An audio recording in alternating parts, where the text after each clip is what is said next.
Mesdames, Messieurs, bonsoir. Toutes nos excuses pour le léger retard accusé.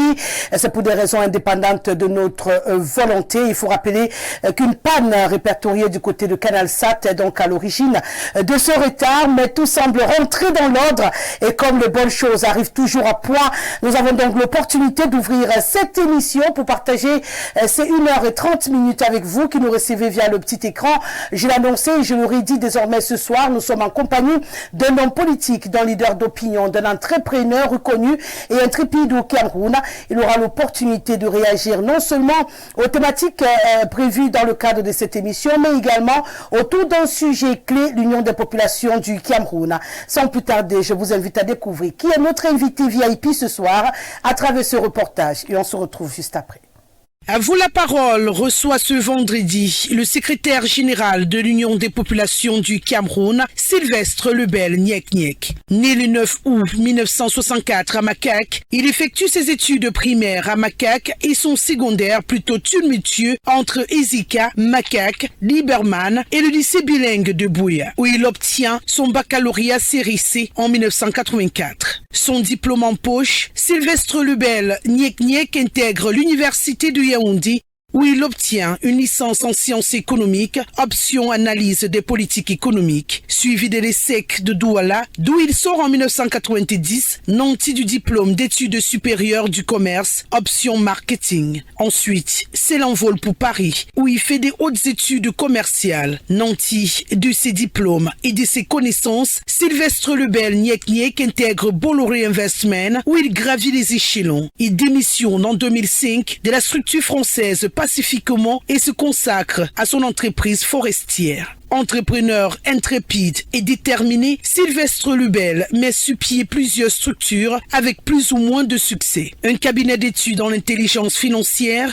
une entreprise de chasseurs de tête, 4S, Soudis et le NPCC New Power Plant Corporation. Dans le souci d'impacter encore plus la société et les citoyens, l'entrepreneur s'élance en politique en 1991 et rejoint l'Union des populations du Cameroun suite à son admiration pour le roi d'Ikaakwa. Volontaire et battant, il gravit vite les marches et devient en 1992 par la force des choses secrétaire général du mouvement des jeunes de l'UPC, poste qui lui vaut l'occasion de travailler aux côtés de Frédéric Kodok, l'une des figures emblématiques de l'Union des populations du Cameroun. La suite du parcours politique s'impose d'elle-même. Secrétaire général adjoint de l'UPC, maire de Makak en 2013. Aujourd'hui, secrétaire général de l'UPC. Sylvestre Lebel Nyek Nyek est marié et père de 4 enfants. C'est donc une personnalité résiliente et active que nous recevons ce soir. Bienvenue, monsieur le secrétaire général.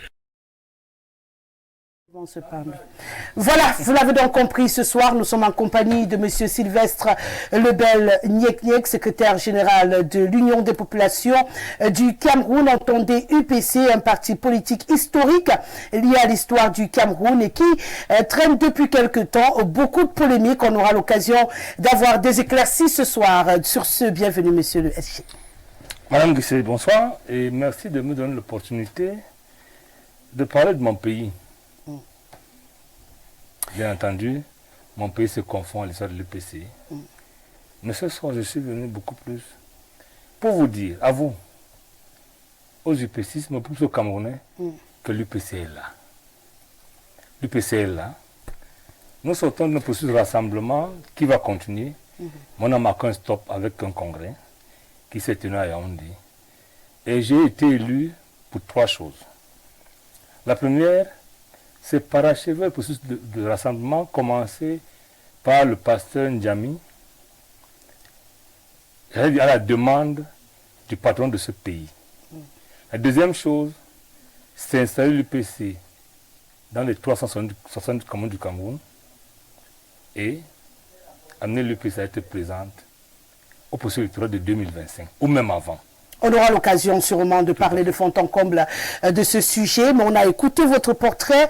Tout à l'heure, on a noté quand même que votre secondaire a été très tumultueux. Vous avez beaucoup bougé. Pourquoi? Non, ça n'a pas été tumultueux. C'est que je suis de famille modeste au départ. J'ai le CEP dans les années 76-77. Et comme à l'époque, il fallait avoir 11 ans pour aller en 6e au plus. Oui. J'entre en 6e au lycée des Écoles avec mon soeur Baïmi, qui est encore en vie. Nous sommes des frères et amis, nous dormons dans le même lit. Et la nourriture doit nous arriver de Macaque tous les jours pour qu'on mange. C'est pour ça qu'à la classe de 4e, je ne peux plus tenir. Je rentre à Macaque. Fort heureusement, je vais au Kosako. Ce n'est pas tumultueux. C'est-à-dire, je n'ai pas pu tenir face à la famine des Écoles. Je suis rentré dans mon village. Et je suis allé 2 ans après au collège Liberman, où j'ai explosé, il faut le dire ainsi, jusqu'à aujourd'hui. Je suis habitué à faire des choses qui ne sont pas faciles. Mais ce n'est pas le tumulte. D'accord. Et il y a un autre point dans votre portrait qui a attiré notre attention. Vous partez à Paris, vous faites des hautes études commerciales. Et comment vous rentrez dans Bolloré Investment? Parce qu'il faut reconnaître, c'est une grosse boîte sur le plan international et ce n'est pas aisé d'y entrer. Ma vie est jonchée de chance et de malchance. Lorsque je soutiens HFC, je n'ai personne à côté de moi. Je ne sais pas qu'il y a des recruteurs. Je porte mon sac au dos, je rentre chez moi pour la soutenance. Et 2 mois plus tard, j'ai un coup de fil qui me demande d'aller à la défense. J'y vais et je commence à travailler.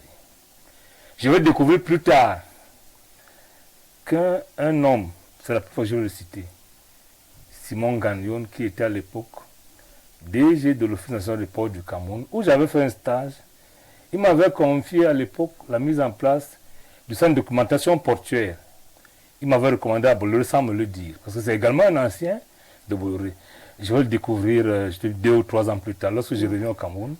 Et c'est Madame Odette, elle est encore en vie, c'est Gagnon qui est décédé, qui me dit, j'espère que ce que ton père Gagnon a fait a marché. Je ne sais pas de quoi elle parle. Elle me dit, en fait, le stage que tu as fait chez nous nous a prouvé que tu pouvais aller plus loin. Et ton père t'a recommandé à Bolloré, qui était son ancien employeur. Donc c'est par chance que j'y suis. Et l'autre côté que vous pouvez oublier, c'est ma démission. Non, j'y arrivais. Je voulais justement demander, lorsqu'on a une opportunité pareille, de façon chanceuse, d'intégrer une grande structure comme celle-là, on démissionne. Pourquoi on démissionne? Je démissionne parce que je ne sais plus à rien. Curieusement. Je passe 11 ans à Bolloré Investment. Je suis affecté au Cameroun comme DG. Mais ce qui se passe, c'est que je suis victime du racisme professionnel. C'est-à-dire que je suis un noir à la tête de 2 entreprises qui a des adjoints et des collaborateurs blancs. Ils ont l'information stratégique que moi, je n'ai pas. Ça fait que lorsque je convoque des réunions de coordination, ils ne viennent pas. Parce qu'en fait, ils savent ce que je vais dire avant.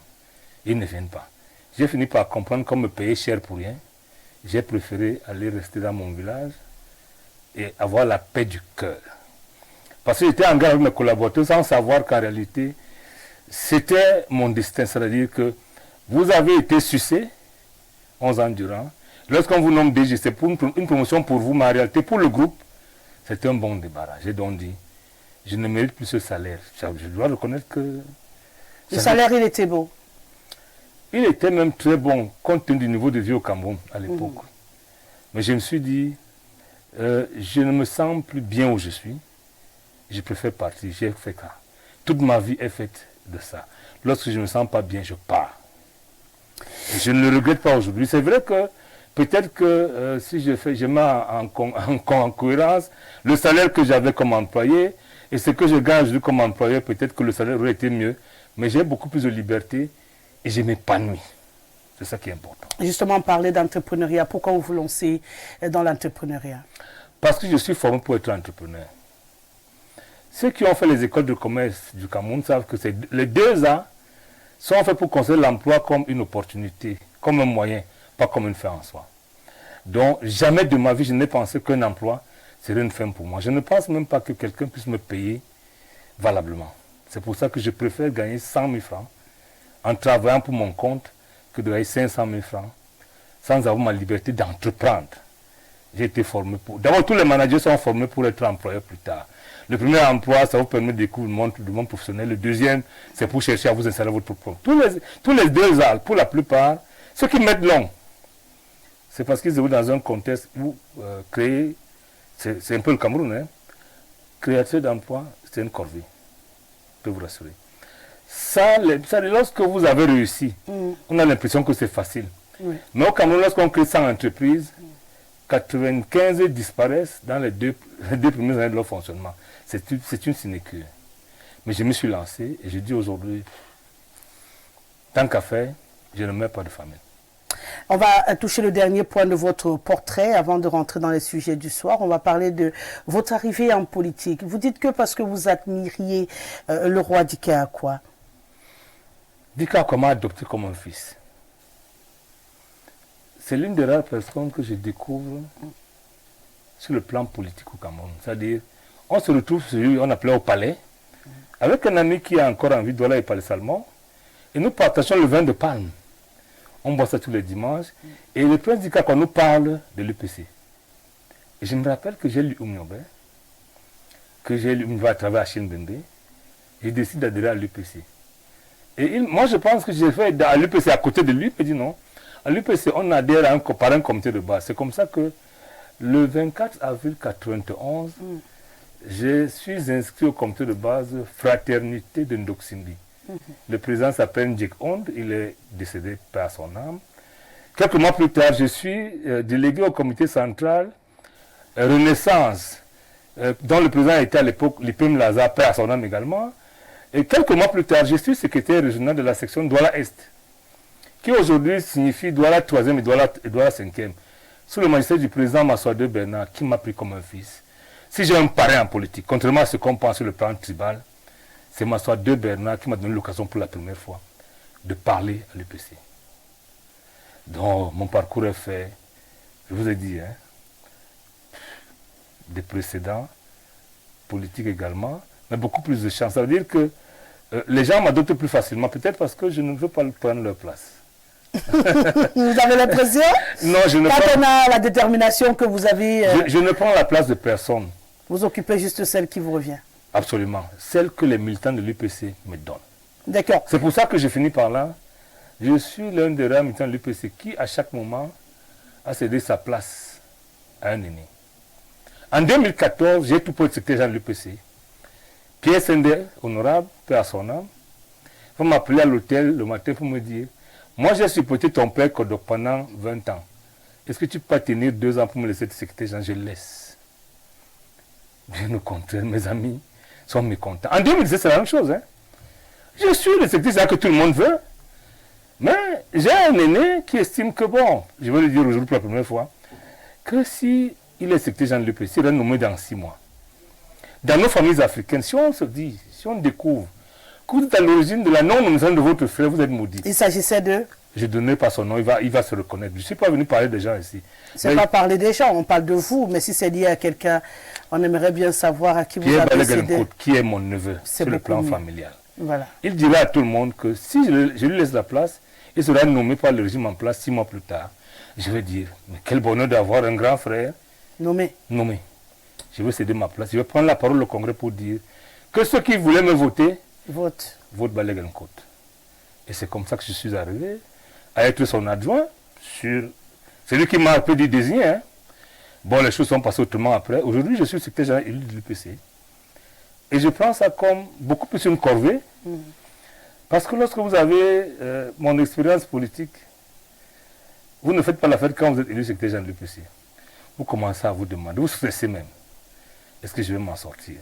Mais j'ai la chance, je vais vous dire, que les aînés qui m'ont reçu en 92, Pichoka Albert, Moha Dona, Wandi Bernard, sont devenus mes conseillers. Quel bonheur d'être conseillé par ceux qui t'ont porté lorsque tu arrives dans un parti. Je dis aujourd'hui, la nouvelle UPC, dont je suis l'un des précurseurs, c'est bien l'un, a la chance d'avoir à sa tête le moins, je peux dire,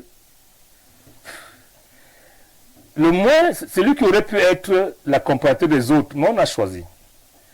Ce soit Mohadona, il a l'expertise, l'expérience nécessaire, que soit, je rappelle que c'est un ambassadeur civil, qui a été directeur de projets et programmes dans ce pays. Wandi Bernard, c'était un cadre du FMI, c'est cela, entre autres. Les Nieki Franklin, j'ai beaucoup de données qui ont accepté que je sois le coordinateur des activités de l'UPC, l'exécutif. Parce que déjà l'UPC qui était hier un potentat, ça veut dire que quelqu'un qui est censé tout faire, tout connaître, avec nous aujourd'hui, c'est la différence. Le bureau est structuré de manière que si nous avons le pouvoir demain, nous avons la matière pour gouverner ce pays. C'est ce que je vous ai dit au départ, l'UPCL là, il faut que les gens le sachent et s'y habituent. Et je suis venu ici pour leur dire ce que l'UPC entend faire pour faire avancer ce pays. Évidemment, nous sommes ouverts à tout, parce que vous savez, l'UPC est l'un des rares partis qui est créé pour être un mouvement.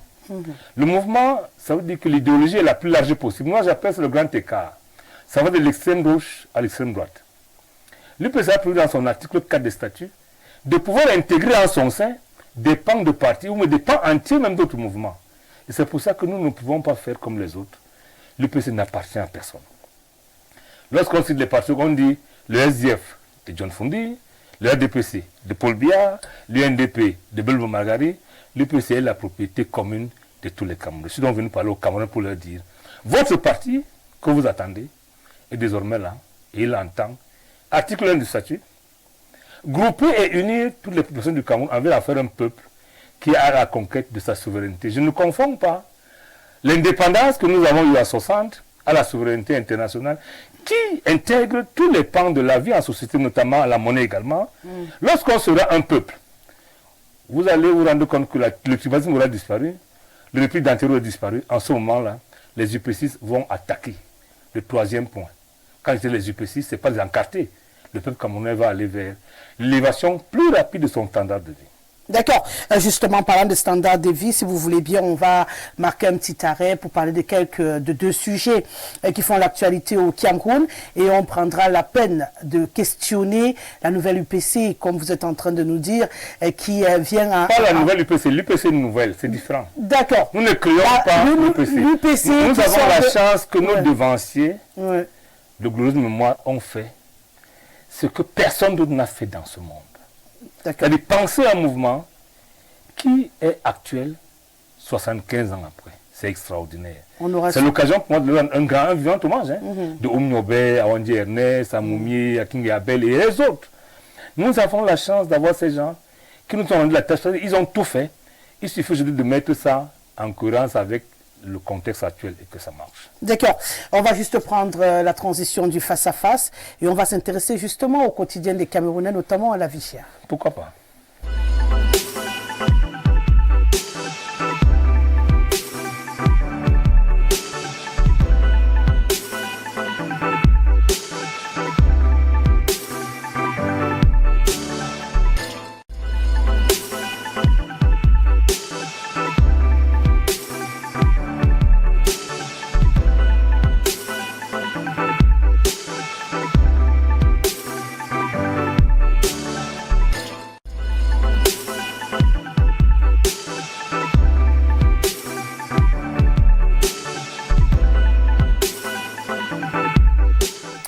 Nous sommes toujours en compagnie de Sylvestre Lebel Niek-Niek, vous l'avez compris ce soir, nouvellement élu secrétaire général de l'Union des populations du Cameroun. Avant de s'intéresser à la quintessence même de cette nomination, le nouveau bureau et surtout les batailles, parce qu'il faut reconnaître beaucoup de réactions également de certains UPCistes qui jusqu'ici refusent de suivre le mouvement. On va en parler sûrement tout à l'heure. On a envie de questionner la vie chère au Cameroun, ce n'est un secret pour personne. Les Camerounais aujourd'hui vivent une période de résilience extrême. Il faut attacher la ceinture au quotidien à plusieurs niveaux. Et on a envie de demander si finalement, c'est pas l'inflation galopante observée dans le monde qui pourrait être à l'origine de cette situation. Ou peut-être c'est la réalité politique qui ne marche pas. À votre avis? Madame Guissélé, sur le plan économique, il faut reconnaître que il faut questionner les causes de l'inflation. Parce que l'inflation en elle-même, c'est quelque chose de constant qu'on combat toute la vie sur le plan économique. Ouais. Mais pour le cas particulier du Cameroun, l'inflation a comme origine le modèle que le Cameroun a choisi. Enfin, choisi à un moment donné, mais qui nous a été imposé. C'est-à-dire, les pays de la zone franque, les anciennes colonies entre guillemets françaises, avaient des économies faites pour être des économies de rente. C'est-à-dire, en réalité, vous produisez la matière première pour exporter vers la mère patrie ou la métropole, pour qu'elle en fasse ce qu'elle veut et vous vendre au prix qu'elle veut. Voilà le problème dans l'économie camerounaise, elle est complètement extravertie. Lorsque vous êtes dans une économie d'importation, où vous importez tout, il va sans dire que vous allez subir tous les coûts exogènes de l'économie mondiale. Et c'est pour ça qu'aujourd'hui, l'économie nationale est sous le coup, d'abord sur le plan de la balance commerciale, elle est déficitaire constamment en défaveur du Cameroun. Mais également, au-delà de ça, le Cameroun consomme en majorité ce qu'il ne produit pas. Il suffit que le coût de transport, le coût du fret maritime ou aérien augmente pour que les prix chez nous flambent. C'est vraiment ça l'inflation. L'inflation ailleurs est due par l'augmentation des revenus. C'est-à-dire chaque fois que les revenus augmentent, les prix augmentent également. Mais chez nous, c'est le déficit de la balance. C'est un peu. Non, le déficit, c'est une conséquence. Ouais. C'est le fait qu'on ne produise pas suffisamment pour consommer ce qu'on produit. Qu'est-ce qui nous empêche? Nous dépendons essentiellement des importations, des types de première nécessité. Le Cameroun consomme quoi? Le riz. Oui, importé actuellement. Ouais. Quoi encore? L'huile. Importé pour la plupart. Du moins, ce qui est importé dépasse ce qui est produit. Donc, en tout cas, on ne peut pas ne pas subir l'inflation. Voilà le problème. Et maintenant, le plus important, c'est pas ça. Vous ne pouvez pas gérer l'inflation en jonglant avec les prix. Non. Donc, la baisse de prix proposée par le gouvernement pour ça ne va. Non, on ne refait pas l'économie en combattant l'inflation de cette façon. Il faut produire d'abord. Lorsque vous produisez, vous avez la chance de maîtriser les coûts de production et donc de vendre aux prix normaux. Ça veut dire que, je prends un cas, si le Camerounais consomme le riz, si on le produit nous-mêmes, le ministère du Commerce, du moins ceux qui sont dédiés à ça, peuvent fixer le prix du riz parce qu'ils savent à combien on le produit. On élimine entre-temps le fret maritime et le fret aérien. Ça veut dire que nous vendons, on a le fret terrestre, c'est-à-dire du lieu de production au lieu de vente. C'est un fret également. Mais tant qu'on n'aura pas atteint la production qui puisse nous permettre de ne pas dépendre totalement de l'extérieur. Vous avez l'impression que c'est seulement un problème de production lorsque l'on sait qu'on a des denrées alimentaires qui périssent dans des J'en viens, Madame Gessler. Je vous ai dit au départ, l'inflation des produits de première nécessité, non le riz, le sel, le piment et machin, c'est lié au choix du modèle économique qui nous a été imposé à un moment donné. Maintenant, la deuxième chose, c'est que pour faire l'économie, il faut régler les problèmes d'infrastructure. La première chose à faire, c'est les routes, c'est l'énergie, c'est l'eau. Vous et moi, nous avons passé 2 heures ici sans énergie. Pour arriver ici, même avec un 4x4, c'est très difficile. Lorsque vous voulez aller dans un village de la commune de la région du centre, vous souffrez. Ça fait donc que le coût de transport augmentant à cause de l'état des routes, le coût de l'énergie augmentant à cause du manque de déficit énergétique, le coût de l'eau augmentant, ainsi de suite, vous êtes obligé de subir les coûts intérieurs qui ne permettent pas de maîtriser les coûts des denrées de première nécessité. C'est autant de choses qui font qu'aujourd'hui, tant qu'on va continuer à prier, parce que j'ai vu tout un gouvernement la dernière fois, lorsque les prix augmentent au marché, ils vont à la cathédrale, je ne sais pas, en volier, pour organiser des séances de prière. Non, Dieu nous a créé intelligents, il ne s'occupe plus de ça. Il faut aujourd'hui organiser la production, organiser la distribution, mais avant ça, il faut régler les problèmes d'infrastructure routière. Et je dois reconnaître que si je m'en tiens à la communication officielle, le gouvernement camerounais a investi énormément depuis 10 ans dans l'infrastructure, dans les infrastructures routières. Mais malheureusement, on a inauguré les chrysanthèmes, on n'a célébré aucun chantier qui est fini. Vous imaginez, je prends le cas de la route Douala-Yaoundé qui transporte les marchandises de Douala vers l'autoroute. Non, commençons par ce qui est convenu d'appeler l'axe lourd. L'axe lourd est dans un état qui nécessite vraiment qu'on s'arrête. Bien sûr. L'autoroute a commencé, c'était au départ l'autoroute Douala-Yaoundé, devenu autoroute Yaoundé-Douala. Aujourd'hui, après avoir dépensé tout ce qu'on a prévu pour ça, on est réduit à ramener l'autoroute sur l'axe lourd. Je rappelle que lorsqu'un projet a un montage financier qui n'a pas été bouclé avant le démarrage, ce projet coûte plus cher. C'est pour ça que, fondamentalement, les routes du Cameroun sont les plus chères de l'Afrique. Parce qu'en réalité, on ne finit pas un montage financier, on engage un peu. Volonté ou ignorance? Non. Je ne peux pas prétendre que les Camerounais sont ignorants. Ceux qui sont au gouvernement ont la maîtrise de ce qu'il faut. Mais la différence que, lorsqu'on a un projet de développement, il y a 2 postures. Il y a ceux qui veulent passer le marché et ceux qui veulent réaliser effectivement l'infrastructure. Celui qui veut passer le marché s'en fout. Dès lors qu'il a la commission, le marché a réussi.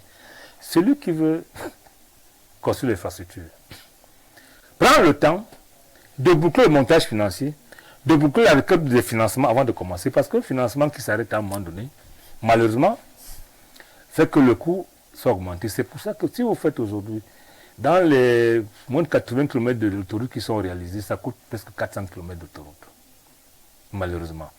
Et ce n'est pas un problème de déficit d'intelligence, non. C'est fait à dessein. Donc c'est un refus systématique. Non, ce n'est pas un refus. Un manque de volonté. Non. Non. Nous sommes dans un contexte où les gens croient depuis presque une quinzaine d'années que le Cameroun est comme un bonbon qui peut finir. Et donc avant que le bonbon ne finisse, il faut que chacun mette de côté quelque chose qui lui permet de vivre quand le Cameroun sera fini, mais ils se sont trompés. Quand je dis le bonbon, c'est le chef de l'État. Les gens ont cru qu'à un moment donné, que compte tenu de son âge, du temps qu'il a passé au pouvoir, vraiment, il n'en avait plus pour longtemps. Malheureusement, Dieu donne la vie à ce monsieur et ça fait qu'aujourd'hui, ceux qui ont pensé que le Cameroun s'arrêterait après lui sont déçus de comprendre que malheureusement, non seulement il est encore là, mais le Cameroun, à l'échelle d'une nation, 100 ans, c'est rien. Le président, il n'y en a que 90 ans. C'est rien à l'échelle d'une nation. Il va passer, le Cameroun va continuer. Il faut aujourd'hui que les gens changent de paradigme de fonctionnement.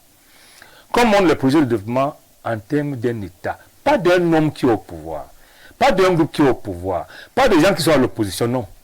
Voilà le problème du Cameroun. C'est-à-dire, en réalité, si vous imaginez un seul instant le maximum, l'intelligence dont dispose le Cameroun, vous allez vous demander, mais qu'est-ce que... D'abord, le président lui me le dit en 2015.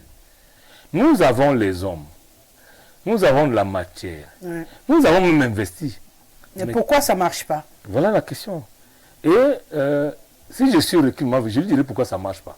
J'ai commencé à vous le dire que ça ne marche pas parce que dans la tête des Camerounais qui sont au pouvoir, qui ont le budget de l'État, qui gèrent l'investissement public, ils pensent que le Cameroun est un bonbon qui va finir.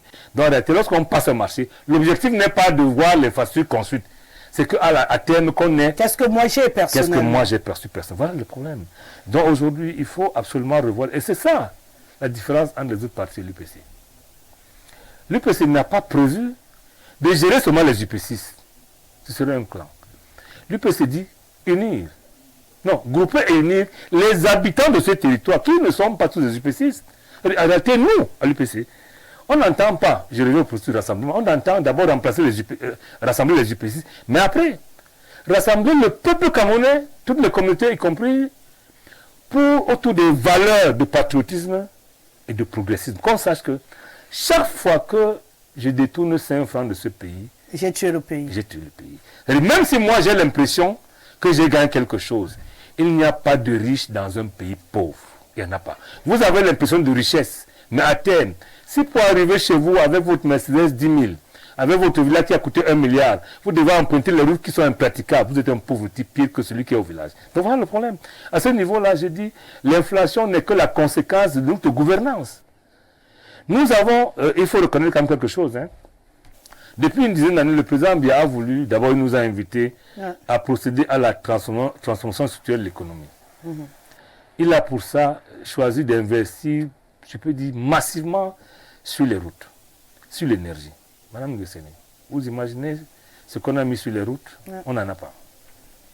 Ce qu'on a mis pour construire les barrages, il y en a une dizaine en construction qu'on a inauguré. Mais nous sommes encore dans le rationnement. Moi, quand je partais chez moi, il y avait peu de courant. Quand je suis arrivé, il n'y en avait pas. Qu'est-ce qui ne va pas? C'est la question. Nous avons les barrages les plus chers du monde. Nous avons les routes les plus chères du monde. La question qui se pose, qu'est-ce qui ne marche pas? En fait, ce qui ne marche pas, c'est nous.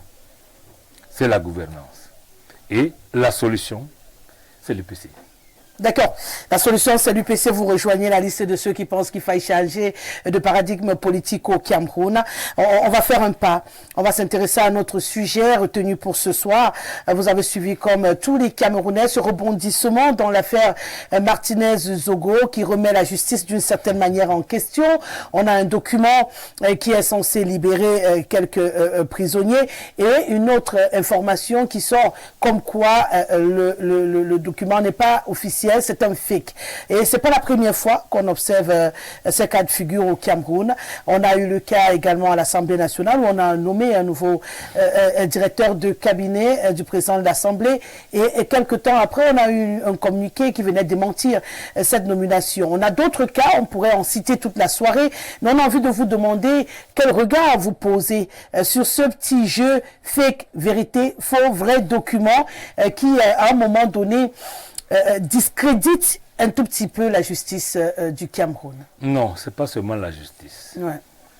Lorsque le saut de l'État devient banal, c'est-à-dire, j'ai envie de dire, quelqu'un disait ce matin que lorsque le président va remanier, il faudra qu'il vienne lui-même dire les noms des membres du gouvernement à la télé pour qu'on y croie. Pour qu'on soit sûr qu'on l'a vu en Vous visuel. imaginez, lorsqu'un pays arrive à ce niveau, c'est très grave. Mais le plus important, c'est pas là-bas. J'avoue que pour le dossier Martinez-Zogo, c'est un dossier qui remet à l'ordre du jour, je peux dire, le lien entre l'exécutif, le législatif et la magistrature. Malheureusement, aujourd'hui, nous ne pouvons pas en parler avec en toute connaissance de cause. Vous savez pourquoi? Non.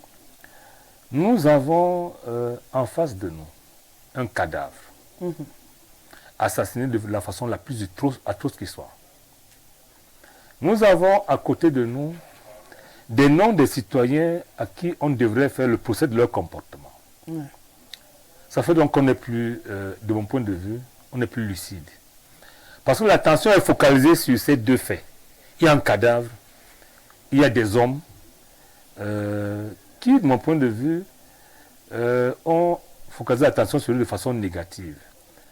Ça nous enlève la lucidité de parler de la justice. C'est ça le problème. Parce que si on n'avait pas ce problème, on parlerait librement. Hein. Changez par exemple Martinez-Zogo par autre chose et vous changez les circonstances. Ah oui, surtout les circonstances. Parce que même si on change Martinez-Zogo par Ousmane, changez d'abord les circonstances. Et que les circonstances restent les mêmes, je rappelle on aura le même... que nous avons eu des cadavres tout au moins aussi, je ne sais pas si un cadavre peut être populaire. On a vu Yves Plumet, on a vu les sœurs de Dioum, on a eu Monseigneur Bala, on a eu. Mais on n'était pas arrivé à ce niveau où le peuple est clivé, le peuple a besoin de sang. Ça nous fait perdre la lucidité. C'est pour ça que c'est délicat d'en parler. Mais moi, je dois dire que le respect que je dois au système judiciaire de mon pays m'oblige à croire que lorsqu'un magistrat dit qu'il n'a pas signé un document, il ne l'a pas signé. Ouais. Malheureusement, pour le cas de Martinez-Zogo, lorsque vous avez une affaire en instruction, le code procédure pénal nous amène à deux choses. Vous pouvez instruire ça pendant 6 mois renouvelable une seule fois. À l'issue de ces 12 mois maximum. D'une manière comme d'une autre. Oui, vous avez le devoir, vous ne pouvez pas le changer, soit de faire une ordonnance de renvoi devant le tribunal, soit de faire une ordonnance de levée de détention provisoire. C'est le principe. Maintenant, lorsqu'un magistrat dit que le document qui a circulé faisant état de la levée de la détention provisoire est un fake, il faut enquêter. Moi, j'ai suivi les avocats de la défense, hein, dire qu'ils ont déchargé au greffe. Le greffe n'est pas quelque chose qui est au ciel. On doit enquêter. Si on se rend effectivement compte que des gens ont usé d'une malice pour fabriquer ces ordonnances et ces mains levées d'écrou, et ces avocats et les gens de la défense devraient être poursuivis pour tentative d'évasion aggravée. Ouais. Pour moi, je n'exige pas comme le peuple, comme les autres, que si le juge d'instruction les poursuit, qu'ils me disent. Mais j'ai dit quand même juge d'instruction que moi je vous crois. Lorsque vous dites que vous n'avez pas signé. Vous n'avez pas signé, vous n'avez pas signé. Maintenant, enquêtez. Mais qu'est-ce que vous faites après? Voilà. Vous ne pouvez pas accepter qu'on limite votre signature, qu'on abuse sur de l'État et que ce soit quelque chose qui soit placé en perte de profit. C'est ça le véritable problème. En ce moment, on questionne les rapports entre la justice et le peuple. Parce que vous savez, l'affaire Martinez-Zogo a une particularité. C'est que Martinez était un homme du peuple. Il n'était pas saint. Du moins, pas moins que moi. Mais les circonstances ont fait que le peuple s'est reconnu en lui. Et les vis-à-vis d'en face étaient pour l'un le patron des services de contre-espionnage. Ce n'est pas n'importe qui. Et l'autre, un homme d'affaires, je peux dire, très prospère. Ça nous amène donc à réfléchir parce qu'il ne faut pas qu'on commence à croire que dès qu'un homme d'affaires est prospère, c'est le fruit soit de la corruption, soit d'autres choses. Non, n'empêchant pas. Et c'est pour ça qu'il faut effectivement enquêter. Et moi, ce que je dirais à ce sujet, je le dis 1 million de fois, il faut qu'on soit dans le principe de la justice, de l'équité et de tout. Qu'on ne tombe pas dans le piège de la recherche du coupable nécessaire. C'est-à-dire qu'en réalité, Il y a un homme dont on connaît les habitudes, il a des phrases que, comme c'est lui, on s'arrête. Non, il faut aller au-delà. Mais également, qu'on n'esquive rien.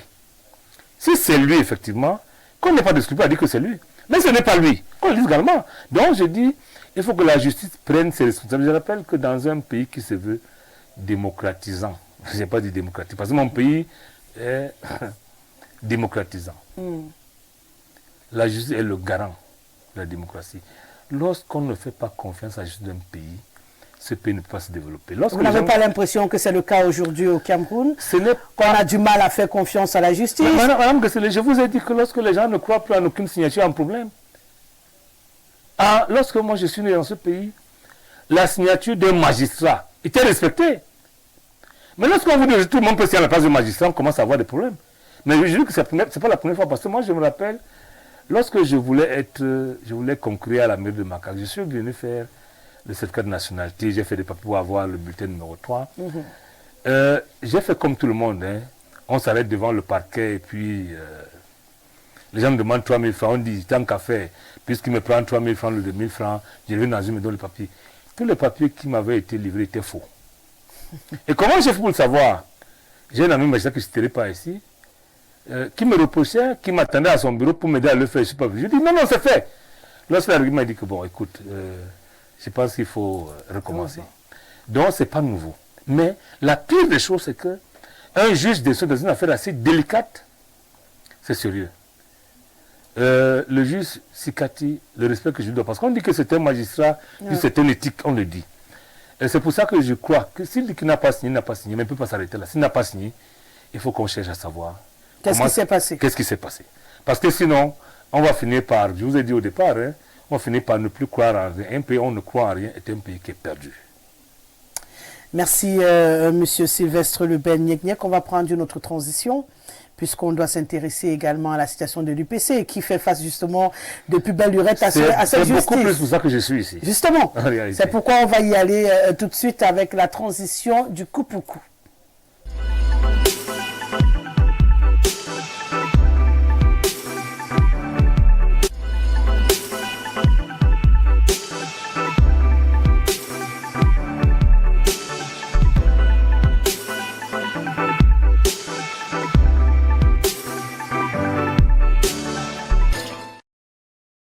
C'est dans un café-bar de Douala-Bassa, dénommé chez Sierra, que jaillissent les toutes premières bribes d'idées de la création de l'UPC. Mais c'est le 10 avril 1948, alors que la colonisation bat son plein en Afrique, et au Cameroun en particulier, que l'Union populaire du Cameroun voit le jour. Grâce à ses 20 000 membres et 80 000 sympathisants, le parti devient rapidement un mouvement de résistance face à l'administration coloniale. Son credo, l'unification des deux parties du Cameroun, l'une dite anglophone et l'autre francophone. Il réclame par-dessus tout l'indépendance du pays. Dans ce combat clairement défini, son leader Ruben Umniobe va se rendre par 3 fois à l'Assemblée nationale de l'Organisation des Nations Unies pour plaider en faveur de cette cause. Seulement les pourparlers entre les protagonistes se soldent sans issue favorable pour le chef du parti. Il va alors s'en suivre en 1956 une guerre civile sans merci entre la population et le pouvoir colonial. À la suite de l'indépendance, le 1er janvier 1960, l'UPC renaît de ses cendres en 1991 avec le retour du multipartisme au Cameroun. Le 19 décembre de la même année, le parti tient à Bamungum son tout premier congrès qui insuffle l'espoir de nouvelles tendances.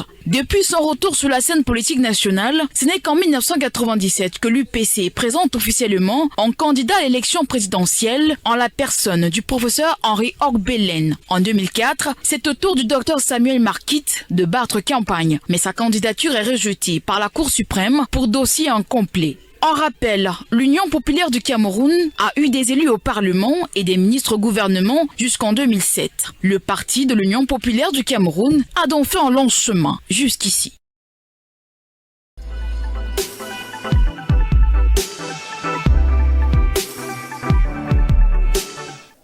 On le rappelle, nous sommes toujours en compagnie de Sylvestre Lebel Nyek, secrétaire général de l'Union des populations du Cameroun. On va refaire un tout petit peu l'histoire ensemble. Lorsqu'on parle de l'UPC aujourd'hui, il y a des visages, il y a des noms. Avant de rentrer dans ce qu'est devenu l'UPC, on a envie de se demander si vous avez l'impression que ceux-là, je parle de Moumié, je parle de Nyobe, je parle d'Ernest Ouandjé, sont fiers de ce que l'UPC est devenu aujourd'hui?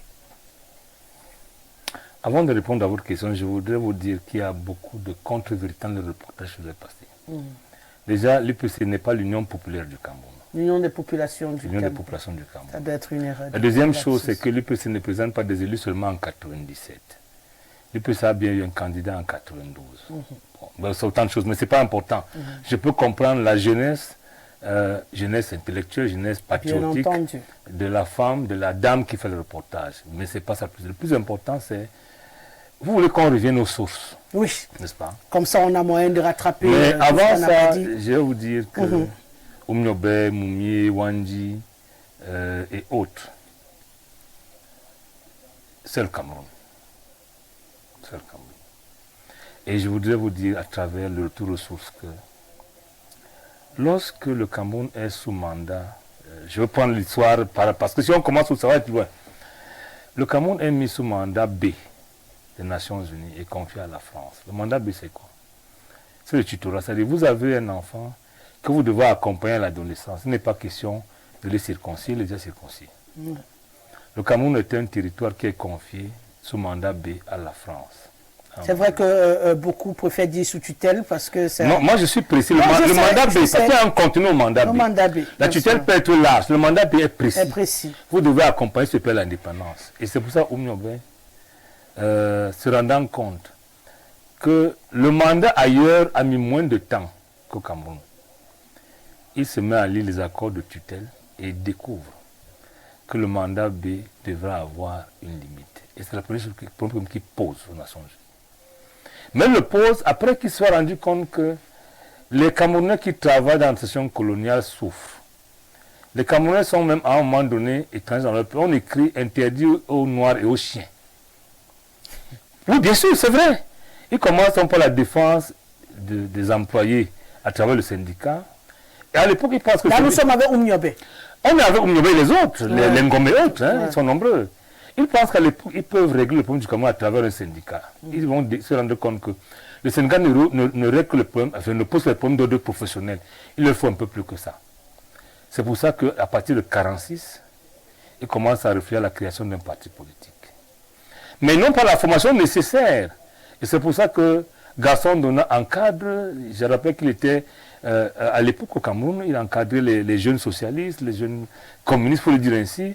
Oumniobe intègre ce cercle avec ses camarades et en 1948, ils finissent par créer un parti politique pour régler les problèmes qu'ils ont identifiés relatifs à la vie des Camerounais. Le premier problème identifié, au-delà de la vie qui n'est pas celle que nous avons mérité à l'époque, c'est qu'un pays qui n'a pas sa souveraineté ne peut pas gérer ses problèmes soi-même. Et c'est pour ça qu'il pose le problème. Maintenant, le problème qui va se poser, c'est que le Cameroun, c'est quoi? La colonisation a divisé le Cameroun en deux. Le Cameroun est devenu la conjonction de ces communautés, mais également la division qui règne ne permet pas au peuple camerounais de parler en tant que peuple. Et c'est pour ça qu'en créant l'UPC, on met à l'article 1. Grouper et unir les habitants de ce pays. Les habitants de ce pays, ce n'est pas seulement les Camerounais. Parce qu'il faut mettre en cohérence toutes les populations pour en faire un peuple. C'est-à-dire, il faut d'abord bâtir la nation camerounaise, l'esprit de la nation. C'est-à-dire, si on avait laissé l'UPC faire, c'est-à-dire réunification, qui veut dire rassembler les populations pour en faire un peuple. Indépendance, on ne serait pas là où on est aujourd'hui. Le Cameroun est l'un des rares pays où l'État apprécie la nation. Parce qu'on a cru qu'on pouvait tuer l'UPC et appliquer sa politique. C'est comme si vous pensez que l'original et la copie veulent vivre la même chose. Non, malheureusement. C'est pour ça que lorsque Oumniobe commence ce projet avec ses amis, il pose comme premier problème la réunification. Parce que le Cameroun était un avant. Ce n'est pas l'indépendance. Un combat que vous êtes censé poursuivre aujourd'hui. Malheureusement.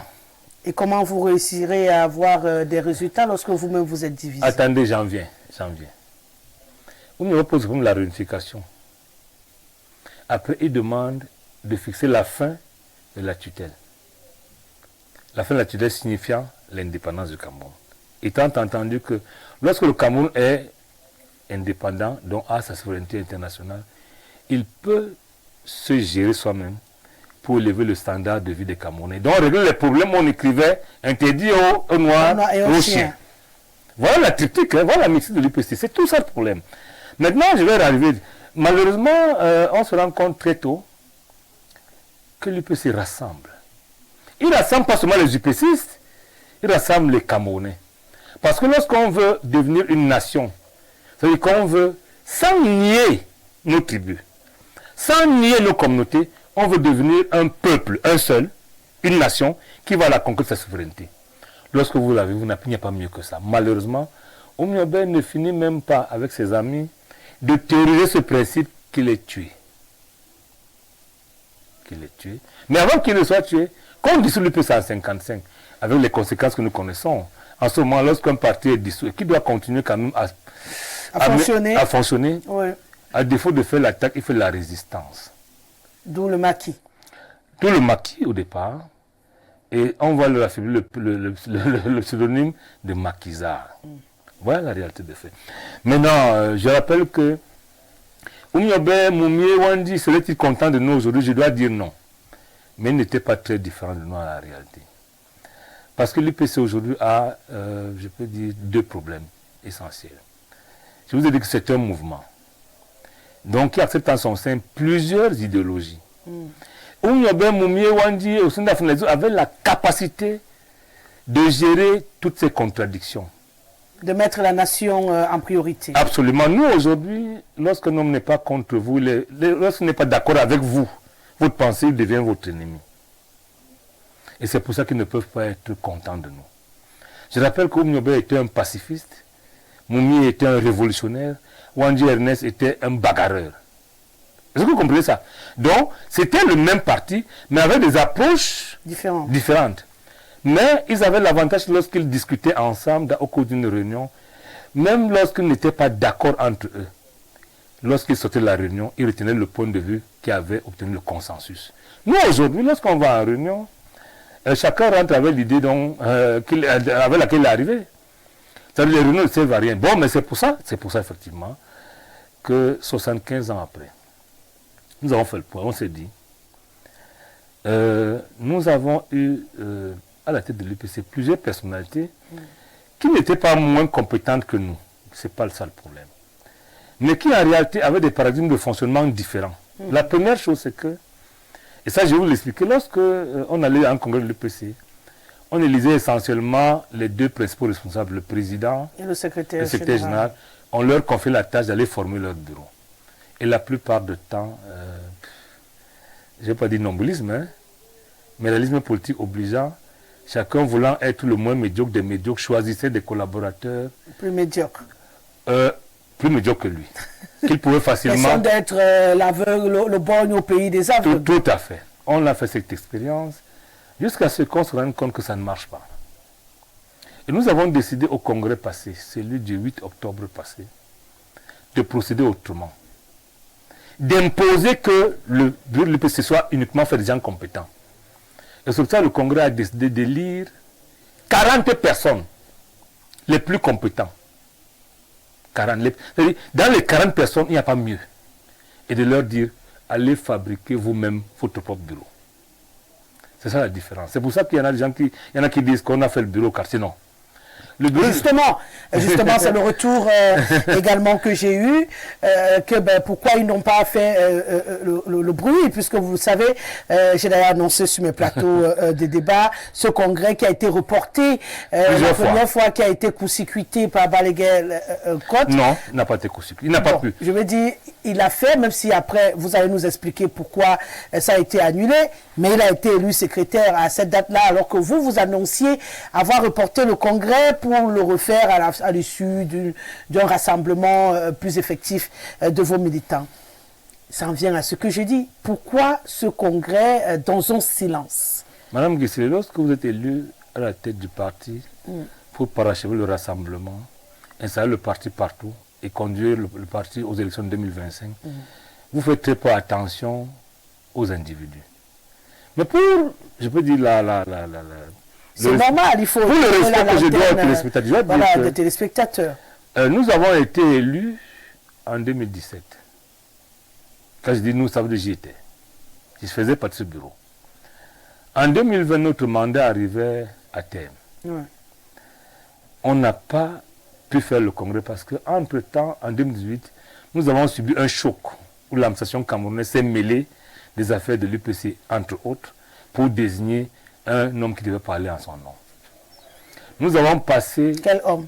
Pas Paul Hippolyte, pour ne pas le citer. D'accord. Nous avons passé 2 ans au tribunal, et ce n'est qu'en 2020, c'est-à-dire après les élections, hein, que nous avons eu la première décision de justice. La dernière vient d'être donnée là. Maintenant, entre-temps, nous avons dit qu'on ferait le congrès. Nous avons convoqué le congrès. Nous savons pourquoi un congrès se tienne à l'UPC. Les textes sont clairs. C'est le comité directeur qui convoque le congrès. Et le comité désigne une commission qui fait le coordination du congrès. Malheureusement, à la dernière réunion du comité directeur du 4 septembre 2021 à EDA, le point est fait. Le président de la commission nous rend compte que 7 jours avant le congrès, nous n'avons aucun délégué désigné pour le congrès. Nous n'avons pas 5 fois pour tenir le congrès. Nous n'avons pas fini les textes qui vont faire le congrès. Le congrès doit reporter s'inédit. Mais on ne sait pas entre-temps qui Victor Onana. Oui, Victor Onana, entre autres, parce qu'il n'est que le président. Vous avez dit le président. Tout à fait. Pourquoi il a parlé, nous avons écouté le président de la commission des finances également. Oui. On ne sait pas qu'entre-temps, il y a des gens qui ont un agenda caché et que 7 jours plus tard, nonobstant le fait qu'il n'y avait aucun délégué désigné pour pas les sections, qu'il n'y avait pas d'argent, qui tient donc quand même un congrès au palais des congrès. Et nous allons, malgré nous, saisir la justice. Parce que, vous savez, l'UPC est un parti républicain. En 2018, lorsque quelqu'un nous met la tête de l'UPC, on ne va pas faire la révolte. On va saisir la justice. Aujourd'hui, on a eu gain de cause. Lorsque c'est fait, on ne se révolte pas non plus. On saisit la justice. Et ce congrès a vu ses décisions être suspendues par le tribunal. Voilà la réalité des faits. Donc à ce niveau-là, vous ne pouvez pas être secrétaire général à travers un congrès dont les décisions ont été suspendues. Vous estimez que vous êtes d'accord secrétaire général, ça va sans dire. C'est un problème de bon sens. Et c'est pour ça que nous avons continué le processus jusqu'à faire le vrai congrès de l'UPC qui s'est tenu tout récemment. On n'a pas communiqué à propos parce qu'on a fait choisir. Vous savez, l'UPC ne se gère pas comme les autres partis. Vous avez dit que lorsqu'on parle du SDF, c'est le parti de quelqu'un. L'UPC, c'est le parti de tout le monde. Il fallait à un moment donné gérer les crêtes. Ça veut dire entre l'administration qui vous regarde et les autres. On s'en dit. La discrétion. La discrétion. Je rappelle qu'au congrès l'UPC est un congrès de militants, pas de sympathisants. Ça veut dire qu'un congrès, ce n'est pas 10 000 militants que vous ramassez à la Briqueterie ou à Mokolo, non.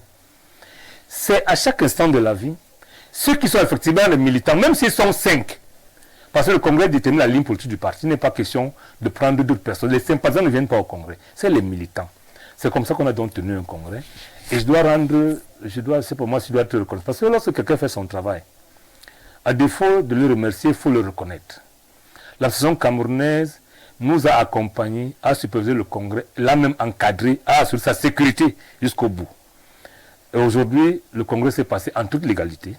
Et un bureau a été élu. Maintenant, je peux comprendre ceux qui ne croyaient pas, ceux qui pensaient que la décision de justice, comme en réalité c'était un référé, je rappelle qu'en droit, lorsqu'une décision provisoire est prise, on vous dit exécutoire ce minute avant. Ça veut dire qu'en attendant le fond, c'est ça qui est la décision.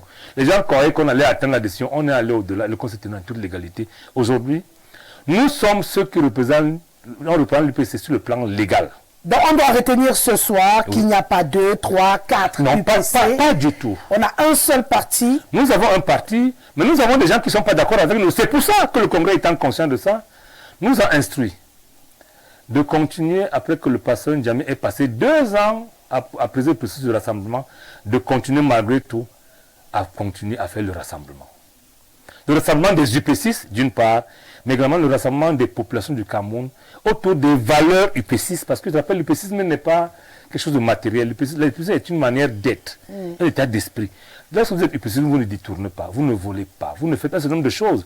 Si on rassemble toutes ces valeurs, le Cameroun va mieux se porter. D'accord. C'est ça qui est la question. Nous, on veut avoir confirmation. Oui. Bapor Dipon n'est pas SG Il de le l'UPC. sait. Il le sait. J'explique. Balogun Code. Vous allez expliquer, oui. On voudrait comprendre. Oui. Balogun Code n'est pas secrétaire général de l'UPC. Pas du tout. Ils le savent. J'explique. Bapor Lipodé, secrétaire général élu en 2012, au même titre que les Lucas Basile et les autres. En 2012, l'UPC a tenu 3 congrès, tous reconnus par l'État. C'est ainsi que le ministre Sadi de l'époque, enfin le ministre de l'AT à l'époque, convie l'UPC avant des élections de se mettre, de s'arranger. On ne veut pas le désordre. Et l'UPC crée donc ce qu'on appelait le comité provisoire, qui emporte une négation de tous les autres congrès. Dans le comité provisoire, on a choisi le président et le secrétaire général de chaque faction. Il y en avait 3. Bapo Lipote, Sende, Luca Basile, Wandi Bernard, Papi Ndoumbe et j'en oublie certainement. Ils font le comité provisoire. C'est sur le comité provisoire qu'on voit en 2013. Vous ne pouvez pas avoir adhéré au comité provisoire et rentrer, lorsque vous avez été député sur le comité provisoire, rentrer dans votre congrès de 2012. Voilà la réalité des faits. Mais au-delà de ça, le ministre de la TA bien nommé Bapo à tête de l'UPC en 2010, nous avons porté plainte. Nous avons eu gain de cause au tribunal. C'est l'occasion de dire également qu'au-delà de ce qu'on voit, les faits et autres, les massacres camerounais travaillent. Nous avons eu gain de cause. Il ne peut non plus prétendre être ce qu'il n'est pas. Mais on ne va pas mettre un gendarme pour qu'on l'empêche absolument de dire que le secrétaire général. Je vous pose la question, si demain matin je commence à chanter que je suis le secrétaire général du RDPC, vous allez me laisser dehors? Malheureusement non. Quand je dis vous, ce n'est pas vous, madame. Non, j'ai compris, rassurez-vous. Maintenant pour le cas de Balé Gelnkoud, c'est un camarade. D'abord les deux. Il a tenu un congrès frauduleux, nous avons traîné en justice, nous avons gain de cause. What next? Lorsque dans un parti, pour les gens ne s'entendent pas avec leur règlement intérieur, leur statut, qu'est-ce qu'on fait? On saisit la justice nationale. Lorsque la justice a décidé, qu'est-ce qu'on fait? Les décisions de justice imposent à tout le monde, y compris au ministre de l'AT, y compris au chef de l'État. Il y en a justement qui sont de la fraction, puisque on peut le dire ici, de Balé Gelnkoud, qui ont dit que vous avez été empêché d'être secrétaire général de l'UPC par cette même administration. Madame Gessele, si ce n'était pas vous, je ne répondrais pas à ça, parce que je ne réponds pas à des choses qui n'ont pas lieu d'être. Je vous ai dit qu'il y a des jugements. Je rappelle lorsqu'on a déposé les candidatures en 2022 pour les élections sénatoriales, et les CAM s'est prononcé contre des gens. Les CAM a répondu au candidat Balé Gelnkoud qu'il n'avait pas qualité légale pour investir. Et là, c'était le jugement qu'il condamnait. Donc moi, je ne parle pas de ça. La confusion qui est organisée aujourd'hui, c'est que lorsque vous engagez une procédure étant DG d'une entreprise, même si on vous licencie, puisque vous avez votre nom en tant que représentant de l'entreprise, lorsque le procès arrive à terme 10 ans plus tard, c'est votre nom, mais vous n'êtes pas bénéficié, c'est l'entreprise qui est bénéficiée, c'est la confusion. Et je dis c'est un problème de bon sens. Mais moi, je ne suis pas venu parler de ça, madame Gessele. Je suis venu pour rassurer le peuple camerounais, pour leur dire, l'UPC que vous attendez, que vous demandez, que vous revendiquez est là. Qui parle donc au nom de l'UPC aujourd'hui? L'UPC... Votre bureau, il est constitué de qui? Je crois que j'en ai parlé avant. L'UPC a l'avantage, la différence. Que les hommes représentent les instances, c'est-à-dire à l'UPC. Ce n'est pas un homme qui est chef du parti. Le chef du parti, c'est le comité directeur. Le comité directeur est présidé par la présidente. L'exécutif du parti, c'est le secrétariat. Le secrétariat est coordonné par le secrétaire général. Qui est président? Madame Rose Ché. C'est une dame d'une expérience extraordinaire sur le plan politique, même sur d'autres plans. Le secrétaire général, c'est bien moi. Je n'ai pas envie de le dire outre mesure, mais c'est moi. Et je peux dire que dans ce parti, je ne suis pas sûr qu'on soit nombreux à avoir l'expérience que j'ai. Les gens sont arrivés hier, en 2007, parce que Kodoko était ministre. Moi, je suis entré à l'UPC sans rien attendre. Nous sommes nombreux comme ça. Hein. J'ai mes classes à l'UPC. Je peux les citer ici. Il y a Tembote Jacques Eder, l'ancien maire de premier, Péquois Michel Éclador, qui est un journaliste comme vous. C'est notre classe. Et je dis, nous sommes devenus secrétaire général trop tard. Ça veut dire qu'en réalité, on estimait à l'époque qu'on devrait continuer à accompagner nos aînés. Mais on se rend compte qu'il est temps. On a cherché pendant longtemps nos leaders parmi les autres, alors qu'ils sont parmi nous. Aujourd'hui, je vous ai dit, les batailles intestines ne m'intéressent pas. Ce qui m'intéresse, c'est dire au peuple camerounais que l'UPC que vous attendez, que vous avez tant revendiqué est là. Et l'UPC va vous montrer la voie. L'UPC entend être l'alternative, dans le cas de l'alternance que nous souhaitons paisible. Parce que le danger qui nous guette aujourd'hui... Ça veut dire que vous serez de 2025. Cela va sans dire. C'est-à-dire, vous ne pouvez pas, et pardonnez-moi de le dire ainsi, l'alliance ne peut pas être une ligne politique. Ben justement, j'allais vous dire, vous serez en 2025 comme allié du parti au pouvoir ou comme parti à part entière. Je suis désolé, non. L'alliance de 92, dont j'étais l'un des acteurs, il faut le reconnaître, avait pour but essentiel de permettre au président Biya d'avoir une majorité permettant de gouverner. Je rappelle qu'à l'époque, le RDPC a 88 députés, l'alliance s'imposait donc. C'est dans ce cas qu'on a fait l'alliance. Mais après ça, les alliés sont combattus de 92 à 2020. Les alliés se combattent toute la vie? Non, je suis désolé. L'alliance a été dénoncée de façon claire au Congrès de 2012 à Douala, devant le représentant du RDPC qu'on avait invité, Amadou Adjou du Père à son âme. Les gens ont été dénoncés. Aujourd'hui, l'UPC n'est fermé à aucune alliance. Mais il n'y a aucune alliance avec aucun parti au Cameroun. Aucun. Parce que vous ne pouvez pas ne pas exister vous-même et vous en êtes dans l'alliance. Quel parti nous a demandé à être son allié ou nous, on n'est pas demandeur. Madame Gessele, l'objectif pour nous, c'est que l'UPC existe effectivement, et sur le plan structurel, et sur le plan, je peux dire, médiatique, et sur le plan de la conscience populaire.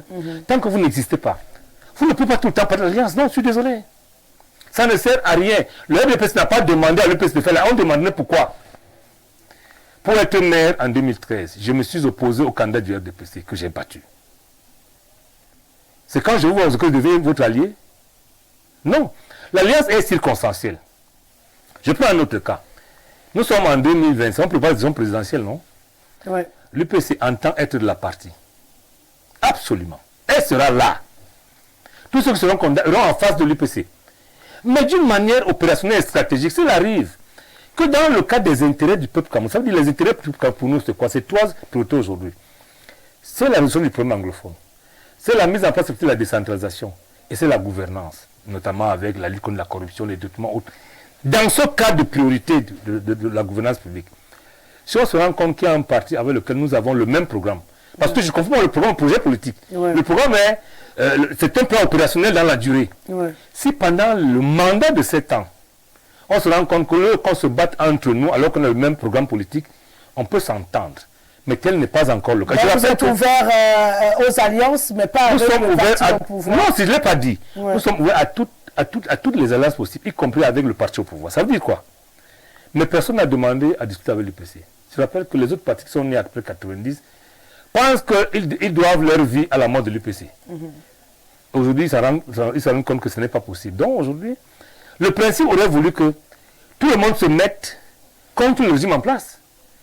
Mais comme le régime en place, c'est qui?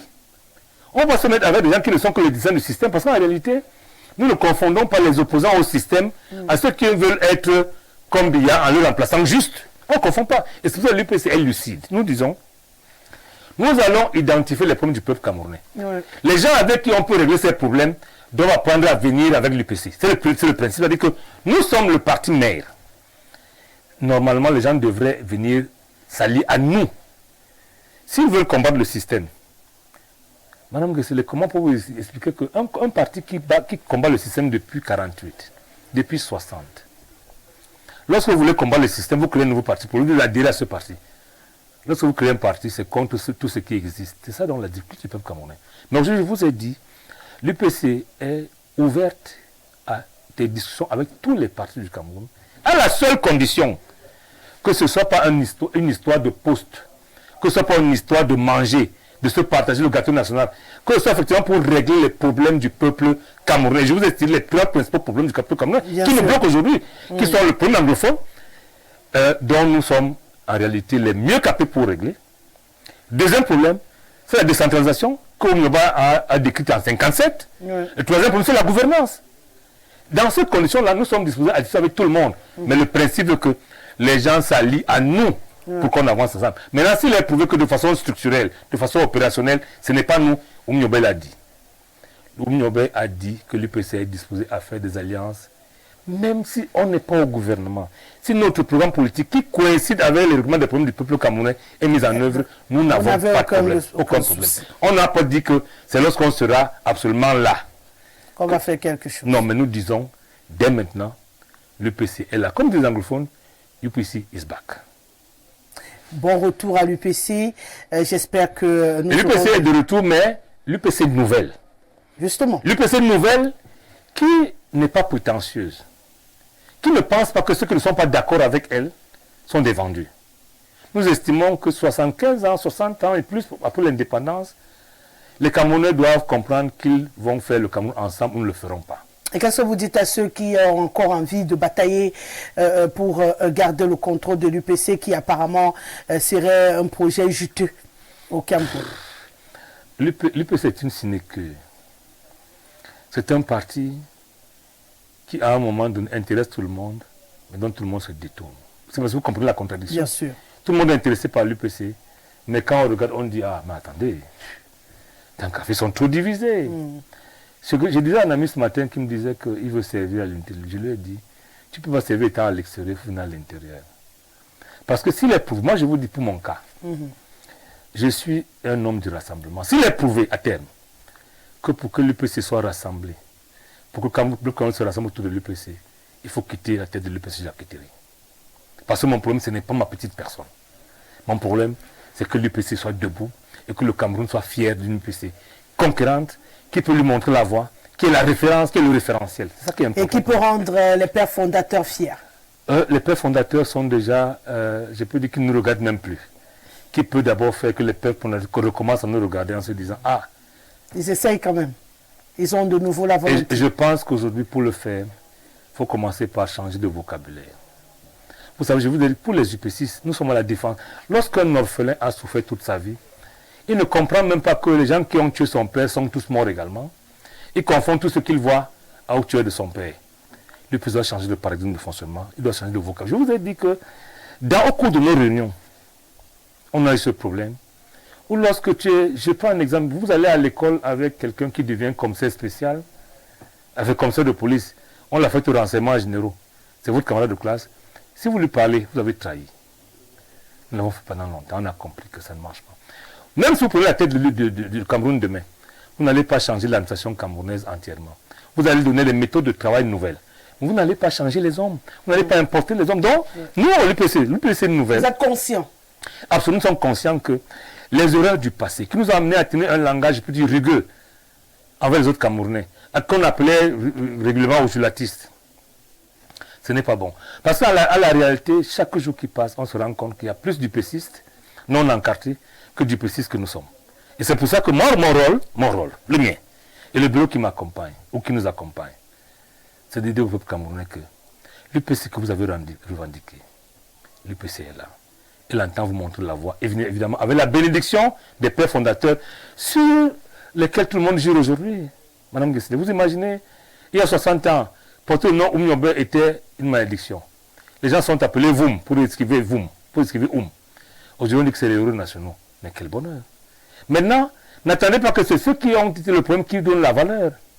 Lorsque vous êtes un problème, à défaut d'être écarté, vous n'êtes pas la solution quand même. Ceux qui ont fait du tort à l'UPC existent. L'UPC n'est pas un parti qui va faire la revanche, la révolte, le règlement de compte, non. Nous disons qu'en tant que la mère de tous les partis politiques, nous avons le devoir de réconcilier le peuple camerounais, d'apaiser les Camerounais entre eux, afin qu'ensemble, on aille vers la conquête de la nouvelle liberté de demain, qui seule nous permettait d'être présents dans le Conseil des Nations au rendez-vous de donner et de recevoir. D'accord. Ce qu'on va faire à présent, monsieur le secrétaire général, on va respirer un tout petit peu parce que l'on est monté très haut. On va changer un peu de paradigme. On va s'intéresser au côté jardin de Sylvestre Lebel Nyek Nyek. Est-ce que vous cachez là où on n'a pas moyen d'entrer? Et c'est Claude Antia qui a cette responsabilité dans cette émission. Je vous propose qu'on prenne la transition du compte à rebours et puis vous serrez avec elle pour la suite.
sommes de retour sur le plateau d'Avoue la parole. Il est toujours là, le secrétaire général de l'Union des populations du Cameroun, Sylvestre Lebel Nyek. Bonsoir une fois de plus.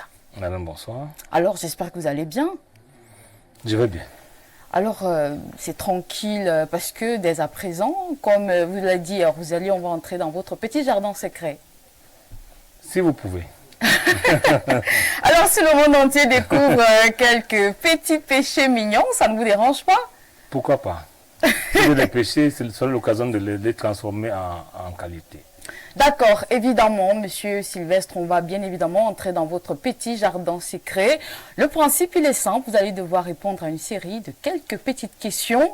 Vous avez droit à un joker qui vous permet de passer à une question, c'est-à-dire vous décidez de ne pas du tout répondre. Okay.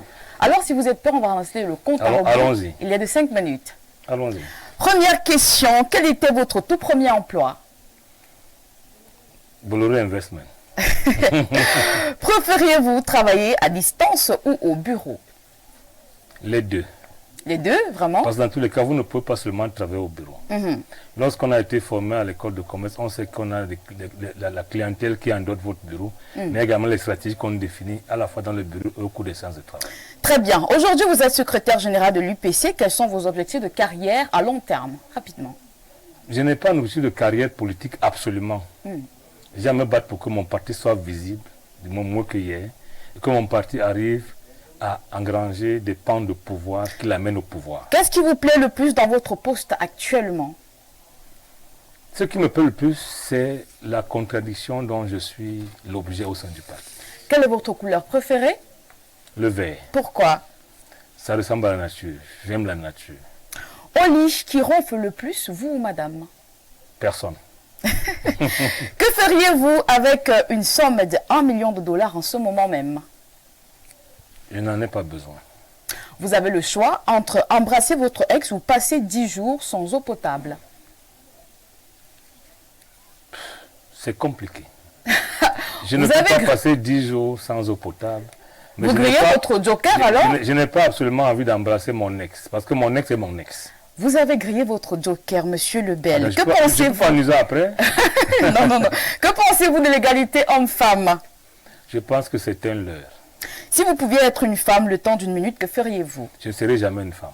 En un mot, décrivez-moi. Vous êtes une femme jolie, vous êtes belle. Alors, quelle est la chose... J'aimerais bien savoir votre niveau d'intelligence pour savoir ce qu'on peut en faire. Quelle est la chose la plus folle que vous avez faite par amour? Wow, je ne me rappelle plus. Avez-vous déjà fait l'amour avec une star? Avez-vous déjà rêvé, pensé faire l'amour avec une star? Pas seulement rêver. Ah, c'est quoi le nom? Je ne vous donnerai pas. Imitez le cri d'un animal de votre choix, rapidement. Non, vraiment. Le cri d'un animal de votre choix? Le chien. Allez-y. J'adore les chiens. Jusqu'à quel âge aimeriez-vous vivre? Oh, 90, 95 ans. Saviez-vous faire la cuisine? Du moins, j'ai dit, à l'âge, je suis lucide et sans être dépendant. Très bien. Si c'est dans 20 ans, dans 30 ans, pour que je ne dépende pas, que je ne sois pas une charge pour les autres. Saviez-vous faire la cuisine, monsieur Sylvestre? Bien sûr. Quel plat vous préférez tous cuisiner? Tous les plats. J'ai été élevé par ma grand-mère qui m'a appris à préparer tous les plats, y compris le coq. Vous êtes plutôt boîte de nuit ou snack bar? Ni l'un ni l'autre. Je suis l'homme des petits bars du quartier, c'est-à-dire là on boit étant assis sur les casiers. Quel est votre plus grand défaut? Il semble que je suis autoritaire. À quel âge monsieur Sylvestre a eu son tout premier baiser? Rapidement. Je ne me rappelle plus. Comment aimeriez-vous passer votre retraite? Assis dans mon village à faire la cuisine pour mes petits-enfants. Quelle est votre position sexuelle préférée, monsieur Lebel? Je m'adapte. Qui selon vous mérite le ballon d'or africain cette année, Sadio Mané ou André Onana? Ni l'un ni l'autre. Sur une échelle de 1 à 10, quelle est votre fréquence sexuelle par semaine? Je m'occupe pas de ça, je suis un homme spontané. Une bonne action dont vous êtes fier aujourd'hui? Une bonne action, c'est lorsque je me rends compte que j'ai servi à quelque chose dans le cadre de rendre quelqu'un d'autre heureux. Quelle est la bonne action que vous avez? Quelle est la dernière chose, autant pour moi, qui vous a fait pleurer? Pleurer, c'est lorsque je me suis rendu compte que le pasteur Njami s'est occupé de rassembler les UP6 pendant 2 ans. Il y en a qui n'ont pas compris. Ça m'a fait pleurer. Alors, qui est votre artiste camerounais préféré? Pouvez-vous mimer une de ses chansons?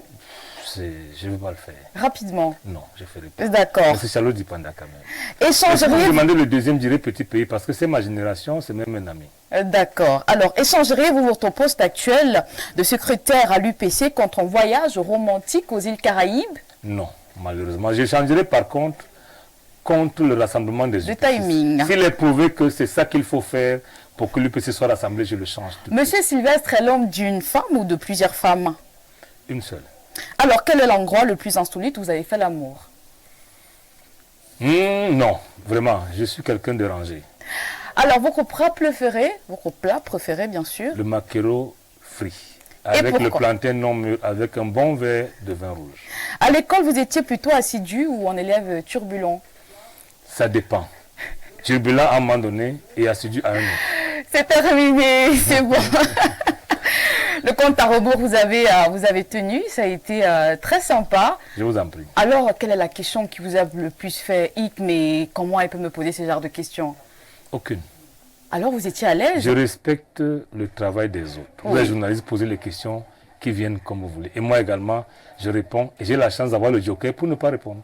Alors moi, j'aurais aimé, une fois de plus, que vous feriez un peu l'aboiement du chien. Moi, c'est pas aller jusqu'au bout pour moi. C'était comme si un chien, on a coupé sa queue, finalement, il n'a pas envie de mordre.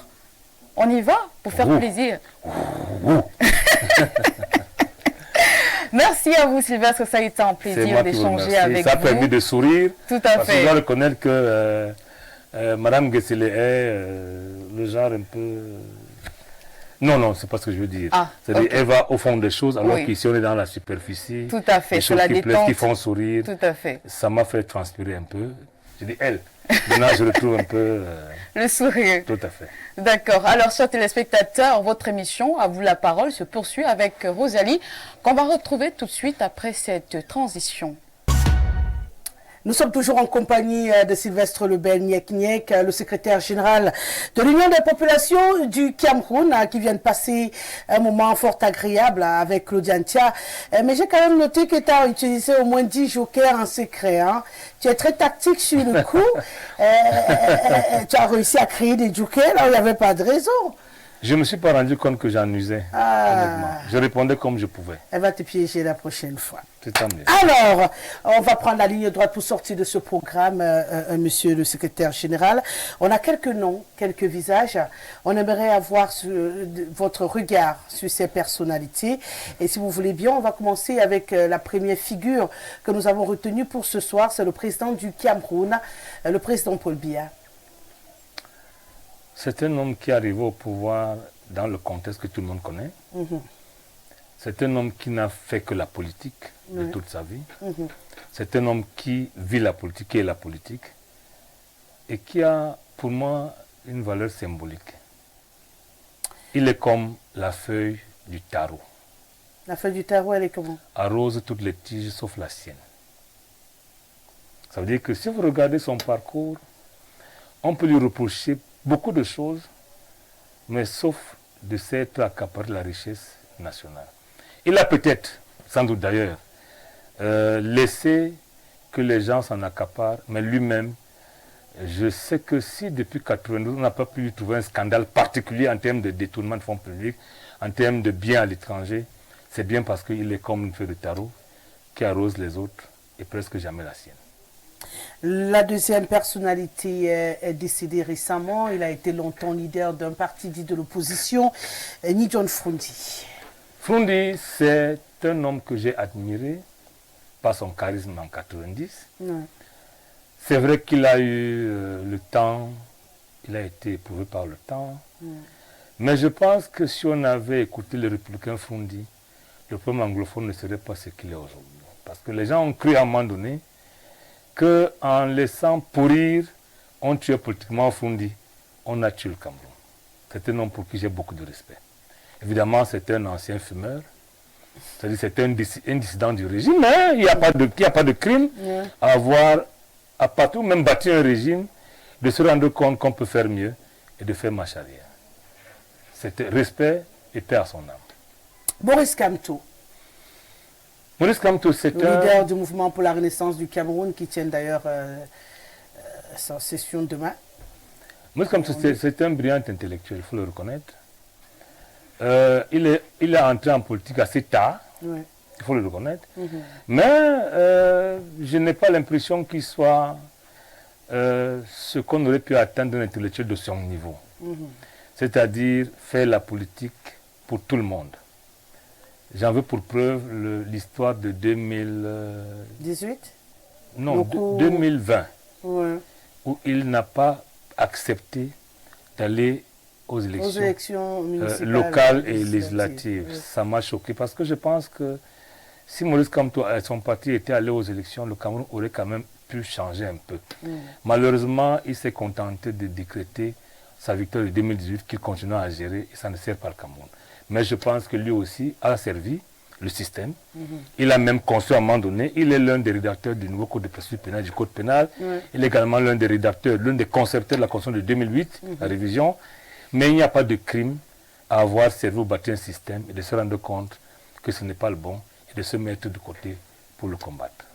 Mais j'estime pour ma part qu'il faut qu'il le combatte autrement. Lorsque je serai recueilli, je lui dirai en off ce qu'un jeune frère peut dire à son grand frère. Il n'est pas question de détruire nos politiques camerounais à la télévision. Vous voyez par exemple faire alliance avec le MRC? Ce n'est pas moi. Je rappelle que les Si alliances... le MRC vous approche? Approche qui? Du PC? Mais lui peut se dissocier avec le MRC. Ce n'est pas mon rôle. Si le MRC me saisit en tant que secrétaire général, je poserai pour mon comité directeur qui a la charge unique, exclusive de ces alliances. Ce n'est pas un problème d'individu. Le comité directeur du PC va en discuter et je m'allierai dans la majorité. Mais j'aurai mon mot à dire comme secrétaire général, bien entendu, au sein du comité directeur. Et ça, je ne vais pas le dire ici.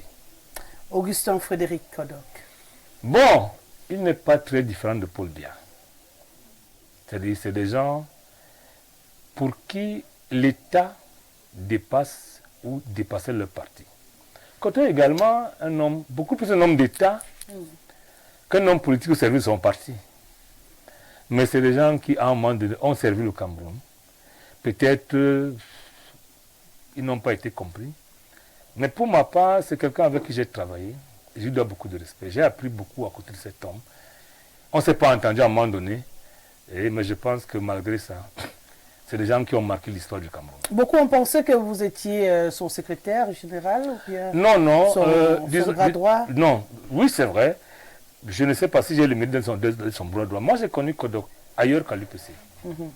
Lorsque je reviens dans mon pays, Kodok et moi on se rencontre dans le cadre d'une réflexion.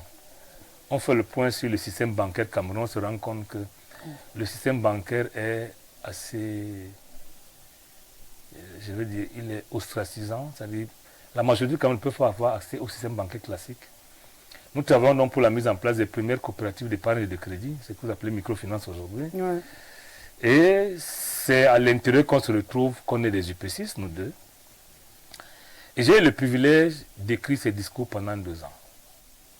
D'être son secrétaire administratif, un peu particulier au sein du parti. Et je vous ai dit, j'ai beaucoup appris. Je suis de ceux qui l'ont vu nu. Quand je dis nu, c'est pas nu corps, mais nu. C'est-à-dire quand... Totalement ouvert, totalement... Absolument ouvert. Ouais.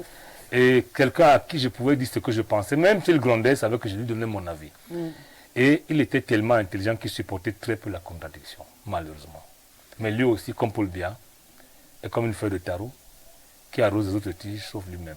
Vous n'aurez pas gardé un peu de son autorité? J'en sais rien. Je ne peux pas être... Vous venez de reconnaître que Non, c'est votre les défaut. gens le disent, je ne peux pas être au balcon, ils vont passer dans la rue. Il appartient à mes enfants, à mes camarades de dire quel genre d'homme je suis en termes d'autorité. Je reconnais que je suis un homme de conviction qui défend généralement ses points de vue. Bec et ongle. Oui. Mais lorsque je me rends compte que ce n'est pas que j'ai tort, je sais m'excuser et rejoindre les autres. Mais je ne m'aligne pas parce que c'est la majorité. La majorité pour moi n'est pas un problème de nombre, c'est une majorité morale et intellectuelle. Franck Emmanuel Biya. Il est où? Il est là. Bon, ok. Franck Emmanuel Biya, je connais depuis pratiquement 34 ans. Je ne sais pas si on peut se dire qu'on est l'ami de quelqu'un avec qui on n'a pas véritablement la possibilité d'être tous les jours, mais nous nous connaissons bien. Nous nous faisons dans l'une de mes professions ensemble et je suis son président du groupement. On parle là de forêt. On parle des affaires, on parle d'entreprise, pas seulement de forêt. Frambia n'est pas simplement un chef d'entreprise forestier, il est plus que ça.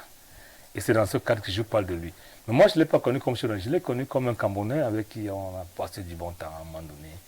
On a eu un moment de folie. Et aujourd'hui, c'est s'agit et j'estime pour ma part que c'est une figure qui compte, c'est une figure qui compte pour le Cameroun de demain.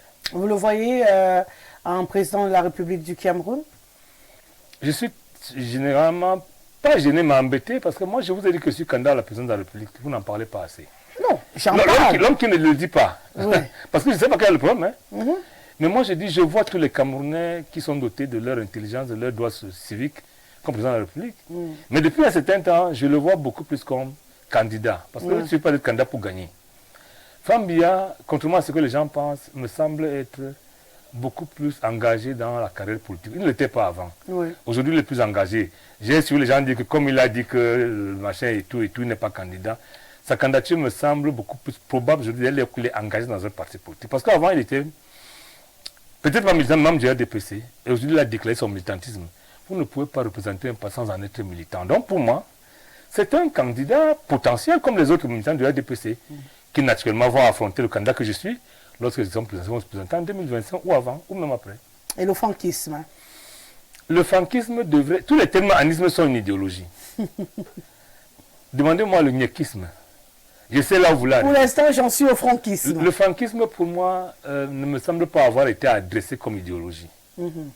Maintenant, il y a des mouvements qui tournent autour, non, qui ont des valeurs d'humanisme et qui ont comme modèle Frambia. C'est le respect que je leur dois. Je dois dire que chaque fois que, sur le plan des valeurs, il y a une coïncidence, je suis tenté de faire avec. Je prends un exemple. Le CERAC, c'est bien le mouvement la Première Dame, oui. Ils sont venus à Makak refaire complètement le lycée bilingue. On a refait les toitures des bâtiments, la peinture, on a mis de l'eau. J'ai participé. Ça s'appelle le chantaïsme? Non. Lorsque des gens ont des valeurs que je partage. Donc vous ne faites aucun lien entre Frambia et le franquisme? Non, malheureusement. Je n'ai fait aucun lien. Je suis encadreur d'un mouvement qu'on appelle le MCPU. Qui pour certains veut dire franquisme. Mais moi, lorsque je parle du MPCU avec la coordonnatrice, nous parlons des œuvres sociales. Et je suis allé parce qu'à un moment donné, j'ai participé pour qu'on fasse un forage à Douala. J'entends parce qu'on en fasse un autre chez moi. Et je ne vais pas m'arrêter. C'est-à-dire que vous ne pouvez pas croire que parce que d'autres personnes... Je rappelle que dans le MPCU, il y a beaucoup de militants de partis politiques. Il y a le RDPC, il y a l'UPC, il y a tous les partis politiques. Mais chacun a son objectif à atteindre. Moi, le mien, c'est apporter du sourire aux marginalisés de Cameroun. Ça peut se passer avec le MPCU, ça fait le CERAC, avec le franquisme. Je m'en fous. Non, le franquisme est une idéologie qui n'existe pas. Parce que l'homme même qu'on veut promouvoir ne me semble pas avoir adressé ou théorisé une idéologie. C'est pour ça que pour moi, ça n'existe pas. Mais l'homme Frambia existe. Il est tout à fait compréhensible que les gens veulent qu'il soit leur candidat. C'est leur problème. Moi, je suis militant de l'UPC, lui, militant du RDPC. Le moment venu, on va s'affronter sur le plan politique. Mais au niveau des valeurs, d'humanisme, de bien-être, d'apport, de sourire et autres, on peut les partager. On va sortir avec Kabra Libi, le leader du PCRN, par ailleurs député à l'Assemblée au Cameroun. Kabra Libi c'est mon fils. Je suis son oncle, c'est-à-dire que la mère de Kabra Libi, Ngolebi, Likop, Ndebi, Inyek, est ma sœur aînée. Et à ce titre, au-delà de l'homme politique, c'est d'abord l'homme qui est mon fils. Évidemment, l'homme politique, nous avons échangé entre 2018 et 2020. Je ne peux pas dire comme les autres qu'il il est bénéficiaire, comment je veux dire ça? Lorsque le régime en place a empêché à l'UPC aux élections en 2020, il est bénéficiaire de votre suspension? Il est bénéficiaire collatéral. Il n'en est pas à l'origine. Comprenez? Et à sa place, je ne vais pas hésiter non plus. Rassurez-vous que si Kabra Libi, l'homme politique, est bloqué, je peux m'arrêter parce qu'il est bloqué. Donc, je ne lui demande pas de s'arrêter parce que l'UPC est bloqué. Donc, c'est un Camerounais avec lequel il faut savoir compter. C'est la jeunesse montante du Cameroun. Je pense il vaut mieux les encadrer et pas les combattre. Lorsqu'on n'est pas d'accord avec eux, on le leur dit. Mais il n'est pas question d'engager une bataille outre mesure contre un quelconque jeune qui, dit-il, est porteur du projet de changement. Jusqu'à ce qu'on se rende compte que ce n'est pas le cas. Il peut jouer une partition en 2025? 2025, je n'y crois pas beaucoup. Vous savez pourquoi? Non. Je suis en politique, ça fait 32 ans. Je sais comment le système est vicié. Une partition pour la participation, oui. Mais il ne peut véritablement, c'est mon point de vue, il ne peut pas inquiéter le pouvoir. Maintenant, Kaba Libi inquiète. Kaba Libi comme moi, comme Frambia, comme beaucoup de jeunes de notre génération et d'autres, inquiète les membres du système qui veulent mettre un voile noir sur tous les autres Camerounais qui peuvent aider le Cameroun à avancer. Ils n'ont aucun intérêt. C'est ça le problème. Mais j'estime que Kaba Libi est un acteur qui devrait être à terme parmi les gens sur qui on peut compter, m'en venus. Ils sont il y a nombreux. encore du chemin à faire. Il y a du chemin à faire, comme tout le monde d'ailleurs. Il y en a, Kaba Libi, Professeur Bahebek, tout le monde, il faut vous le dire. Moi, je pense qu'au-delà de tout, on peut ne pas être d'accord sur certaines choses, mais il faut savoir reconnaître les valeurs. J'entends, pour moi, les valeurs, c'est ce qui peut faire quelque chose pour permettre au Cameroun d'avancer d'un pas. Kaba Libi en fait partie, Professeur Bahebek en fait partie, ils sont nombreux. Dieu aussi en fait également partie. Maintenant, on peut ne pas être d'accord sur les stratégies, ça se discute. Monsieur Sylvestre Lebel Niek, on arrive au terme de cette émission. C'est allé très vite. Hein. Le dernier exercice, il est très simple. Vous allez regarder la caméra qui est devant vous et vous allez vous adresser aux Camerounais qui vous écoutent ce soir. Votre message, il vous convient. Seul vôtre. Je n'interviens pas. Je vous laisse parler aux Camerounais. J'ai envie de commencer par mes chers compatriotes. Vous avez le droit. Mes chers compatriotes, militants et sympathisants de l'UPC, vous avez demandé que l'UPC soit uni. Nous sommes dans ce processus. L'UPC entend rassembler les UPCistes, toute la famille politique de l'UPC, mais également toutes les populations du Cameroun, afin qu'ensemble, on aborde le tournant décisif de l'alternance que nous souhaitons la plus paisible possible.